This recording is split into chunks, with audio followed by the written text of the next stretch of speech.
కష్టపడి జెండా మోసి జనసేన పవన్ కళ్యాణ్ విజయానికి కృషి చేసిన వారికి గుర్తింపు ఇవ్వడానికి పిఠాపురంలో ఈ నెల 14న నిర్వహించే పండుగ ఆవిర్భావ సభ అని పార్టీ పీఎస్సీ చైర్మన్ పౌర సరఫరాల శాఖ మంత్రి నాదెండ్ల మనోహర్ అన్నారు.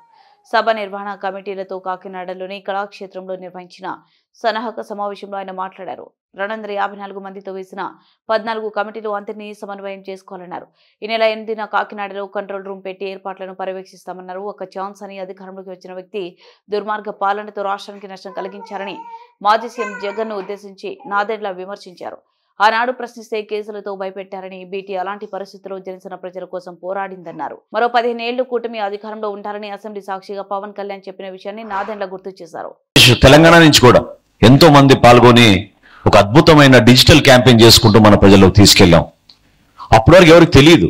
బహుశా మన గ్రామంలోనే మన ఊర్లోనే రోడ్లు బాలేదనుకున్నారు. కానీ అనంతపూర్లో కూడా ఈ విధంగా ఉంటుందా, శ్రీకాకుళంలో కూడా ఈ విధంగా ఉంటుందా, గుంటూరు జిల్లాలో కూడా ఈ విధంగా ఉంటుందా అనే ఆలోచన దృశ్యాల ద్వారా వాళ్ళు చూసి ఆశ్చర్యపోయి ప్రజలు మేలుకున్నారు.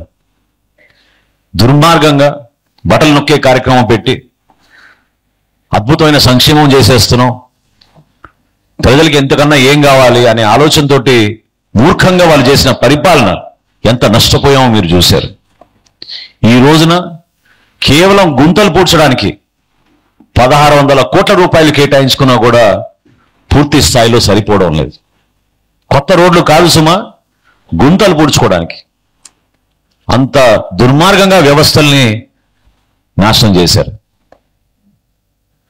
జనసేన పార్టీలో ఉన్న నాయకత్వం ఎప్పుడు కూడా నిస్వార్థంగా ప్రజలకి అంకిత భావంతో పనిచేసే మనస్తత్వం, ఆ ఆలోచన ప్రజల్లో రావాలి, ప్రతి ఒక్కరిలో రావాలని పవన్ కళ్యాణ్ గారు పదే పదే మా మీటింగ్లో చెప్పి మిమ్మల్ని అందరినీ కూడా ఉత్తేజపరుస్తూ ఉంటారు. ఎందుకంటే ఆయన నమ్మింది ఒకటే, మన లాయల్టీ మన ప్రజల కోసం, అంతేగాని మన లాయల్టీ ఒక నాయకత్వం కోసం ఒకరి కోసం కాదు. అదేవిధంగా జనసేన పార్టీలో ఉన్న జన సైనికుడు వీర మహిళ కూడా మీకున్న లాయల్టీ మన పార్టీ అధ్యక్షుడు పవన్ కళ్యాణ్ గారి పైన. మీరు ఆ నమ్మకాన్ని ప్రజల్లో తీసుకెళ్ళడానికి ఒక చక్కటి వేదిక మన పార్టీ. చిన్న చిన్న డిస్టర్బెన్సెస్ ఉంటాయి సహజంగానే. అవి కమ్యూనికేషన్ డిస్టర్బెన్సెస్ అవ్వచ్చు, ఒకరు వ్యక్తిగతంగా పడకపోవడం వల్ల సోషల్ మీడియాలో కొన్ని కామెంట్స్ ఉండొచ్చు. కానీ అంతిమంగా మనం చేసే ఈ ప్రయాణం ఒక నమ్మకంతో, ఒక అద్భుతమైన నాయకత్వం మనకి పవన్ కళ్యాణ్ గారిలో ఉంది కాబట్టి ఆయన వెంటే మనం నడుచుకుంటూ ప్రతి ఒక్క సమస్యని అధిగమించుకుంటూ ప్రజల్లోకి నడుస్తున్నాం.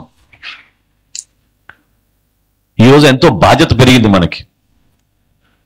జనసేన పార్టీ పొత్తులో భాగంగా భారతీయ జనతా పార్టీ తెలుగుదేశం పార్టీతో కలిసి రాష్ట్ర ప్రయోజనాల కోసం, రాష్ట్ర అభివృద్ధి కోసం, రాష్ట్ర భవిష్యత్తు కోసం ఎక్కడ కూడా మన ఈగోని మనం పెంచుకోకుండా తగ్గి పనిచేసే పరిస్థితుల్లో పవన్ కళ్యాణ్ గారు మనని అద్భుతంగా ముందుకు తీసుకెళ్తున్నారు. ఆ నాయకత్వం ఎందుకు ఆయన